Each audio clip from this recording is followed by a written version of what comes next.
কথা হচ্ছে। তো আমরা পৌঁছে গেছি আর সব কটা মিলে এখানে এসেই গল্প জুড়ে দিয়েছি।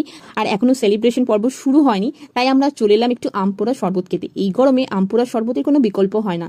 তো চলো, এখন অনেক গল্প করতে হবে, তাই গলাটা একটু ভিজিয়ে নেওয়া যাক। তো এবার সেলিব্রেশন শুরু হয়ে গেছে, যেটার জন্য আমাদের স্পেশালি আজ এখানে আসা, তো সেটাই চলছে। আর অলরেডি মালাবদল, কেক কাটিং সেরেমনি এগুলো চলছে। তো মালাবদল, কেক কাটিং এসব সবই হয়ে গেল, আর মোটামুটি সেলিব্রেশন পর্ব এখন কমপ্লিট। আর আমরা চলে এসেছি একটু দই বড়া খেতে। আর এই দই বড়াটা খেতে খেতে এখন আমাদের গল্প চলবে, কারণ অনেক দিন পর আমরা বান্ধবীরা একসাথে হয়েছি।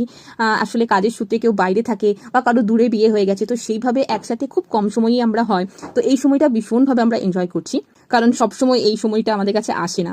যাই হোক, অনেকক্ষণ গল্প করলাম, আড্ডা দিলাম, আর এখন প্রায় 10টা বাজে আর আমরা খেতে বসে গেছি।